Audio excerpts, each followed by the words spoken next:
इस साल की शुरुआत में दिल्ली अचानक से सुलग उठी थी। नागरिकता कानून के खिलाफ शांतिपूर्ण चल रहे विरोध प्रदर्शन में अचानक ही टकराव की स्थिति आ गई।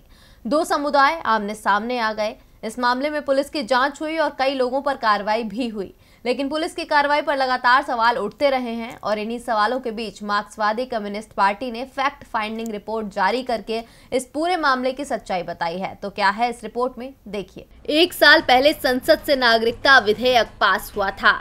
राष्ट्रपति की मंजूरी के बाद ये कानून भी बन गया, लेकिन इस कानून को लेकर एक समुदाय के साथ भेदभाव का आरोप लगा और लोग सड़कों पर आ गए। दिल्ली का शाहीन बाग प्रदर्शनकारियों का केंद्र बन गया। पूरे देश में सरकार के खिलाफ धरने प्रदर्शन हो रहे थे। पूर्वी दिल्ली में ऐसा ही एक धरना चल रहा था और अचानक यहाँ दो समुदायों के बीच लड़ाई शुरू हो गई।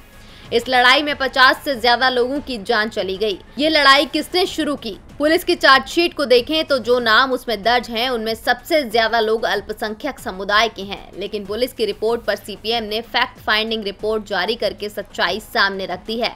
रिपोर्ट के अनुसार दिल्ली में दो समुदायों की लड़ाई के लिए सीधे गृह मंत्रालय जिम्मेदार था, जिसके मंत्री अमित शाह हैं। रिपोर्ट में कहा गया है कि इस लड़ाई में बहुसंख्यक हिंदू पक्ष हावी था, जबकि मुसलमान खुद को बचाने की कोशिश में जुटे थे। इस बात के वीडियो सबूत भी हैं, जहां देखा जा सकता है कि पुलिस बहुसंख्यकों का पक्ष लेते दिख रही है।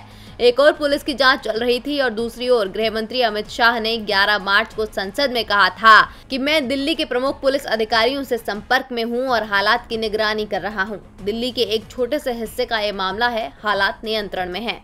इसके बाद पुलिस की ओर से जांच रिपोर्ट में गृह मंत्री के बयान को सच साबित करने की कोशिश की गई। सवाल ये है कि जब 24 फरवरी को दो पक्षों के बीच में लड़ाई शुरू हो चुकी थी, तो फिर वहां सुरक्षा सख्त क्यों नहीं की गई?